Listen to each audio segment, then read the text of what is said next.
2/3 মেজরিটির কথা বলে মানে অনেক খালি জুলাই চেতনা নয়, অনেক বিষয় যেগুলি দেশের জনগণের স্বার্থের পরিপন্থী, এগুলি তো আমরা একমত হব না।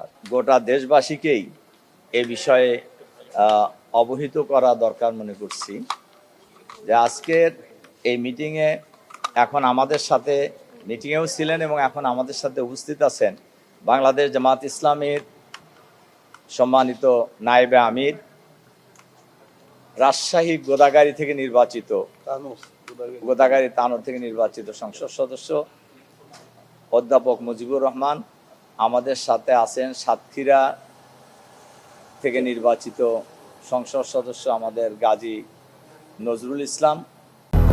200-র বেশি সার্ভিস ও ফিচারে লেনদেনের সব বিকাশ অ্যাপে সম্ভব। পাবনা একই তো তোমার এক থেকে নির্বাচিত সংসদ সদস্য ব্যারিস্টার ডক্টর নজিবুর রহমান মমিন। আমরা এই মিটিংয়ে 4 জন ছিলাম এবং এখানে 4 জন উপস্থিত আছেন।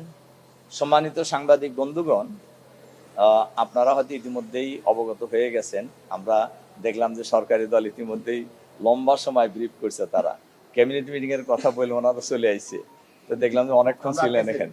আচ্ছা, তো এমনি আজকে তো আমরা তো 2 দিন ব্যাপী আলোচনা করলাম।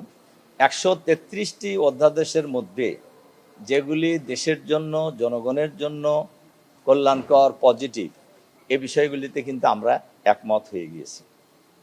আর 18টি বিষয়, 18 থেকে 20টি বিষয় ওনারা এখানে উত্থাপন করেছেন, আমরা একমত হইনি। তখন ওনারা পরে আলোচনা হবে বলে ওনারা জানিয়েছেন। যেমন একটি বিষয়, দুর্নীতি দমন কমিশনের ব্যাপারে আমরা একমত হইনি। ওনারা বলছেন যে এরপরে গণভোটের ব্যাপারে, এটা খুবই উল্লেখ করার মতো বিষয়, গণভোট বিল আনছেন ওনারা এটা রহিতকরণের জন্য। তা আমরা এটা একমত হওয়ার প্রশ্নই আসে না। তার কারণ আপনারা গতকাল প্রশ্ন করেছিলেন জুলাই চেতনার কথা, গণভোট অস্বীকার করলে তার জুলাই চেতনাই থাকে না। কাজেই এ বিষয়ে আমরা তীব্র বিরোধিতা করেছি, এটাও পরে আলোচনা হবে বলে সিদ্ধান্ত হয়েছে। 200-র বেশি সার্ভিস ও ফিচারে লেনদেনের সব বিকাশ অ্যাপে সম্ভব।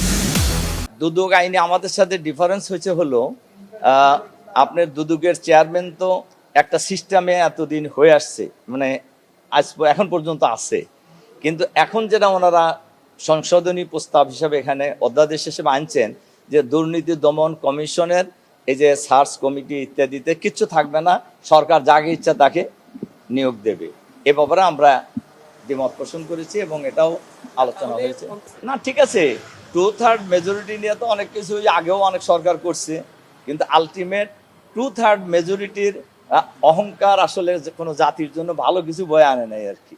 কাজে আমরা মনে করি 2/3 মেজরিটির কথা বলে মানে অনেক খালি জুলাই চেতনা নয়, অনেক বিষয় যেগুলি দেশের জনগণের স্বার্থের পরিপন্থী, এগুলি তো আমরা একমত হব না।